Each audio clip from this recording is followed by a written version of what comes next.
Hey, it's Soul with another video. Sit tight while I play this clip for you. If undead can be priests, why can't undead be paladins? Oh, let me try to handle this one. Could you? So, the way the holy light is used between priests and paladins is slightly different. Okay, so priests use it for the preservation of life, for the most part, outside of shadow priests, which don't use holy light. Paladins use it offensively, and for the preservation, but mostly offensively. So in that world, we've got their biggest enemies, undead and demons. I'm making a terrible argument for this. Actually, I don't know why they can't be paladins. No, I'm kidding. Alright, so it's time, everyone. It's time for Undead Paladins. I'm going to give you 3 reasons why, and then give an idea of what they would be like. 1.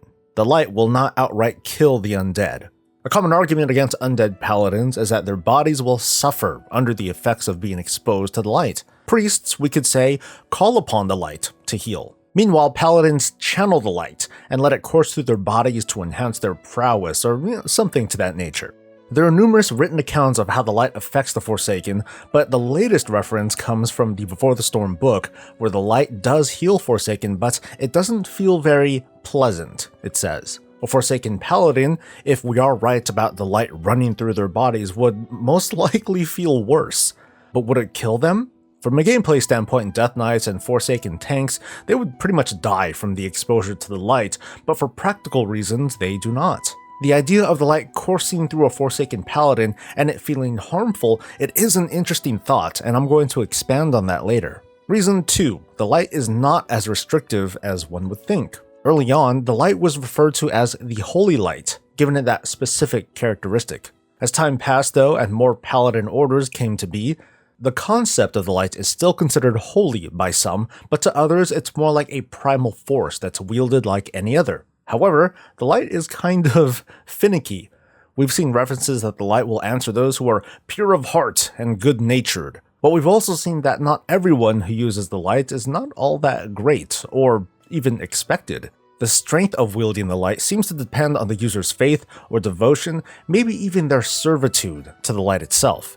Supposedly, the stronger that faith or feeling, the greater the bond, and the more power can be drawn upon. If Anduin can use the light to pull something like this off, then there's gotta be, something going on between them. As for the Forsaken, there are Forsaken priests, so these days I see less of a reason why there couldn't just be ultra-faithful Forsaken paladins. Reason 3.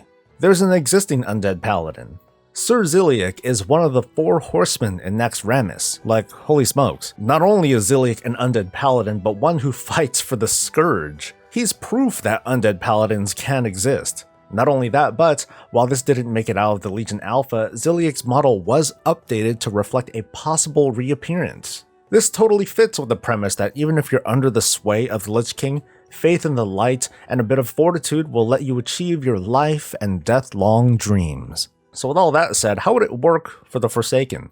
The following here is headcanon. I am making stuff up, but I'm connecting dots and I think that this could be a good idea. A number of the faithful, no, the most faithful Forsaken could create their own Paladin order because, apparently every Paladin order has to do that. This order will be called the Order of the Penitent. Penitent, for those like me who had to look it up, means a feeling of showing sorrow and regret for having done wrong, or repentant.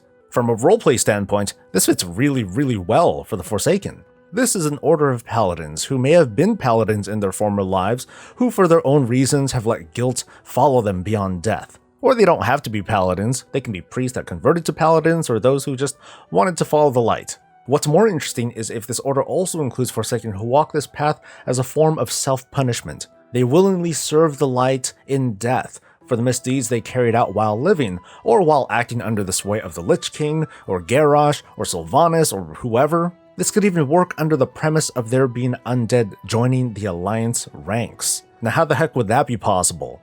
The possible reasons why come from spoilers, so too bad, but this fits.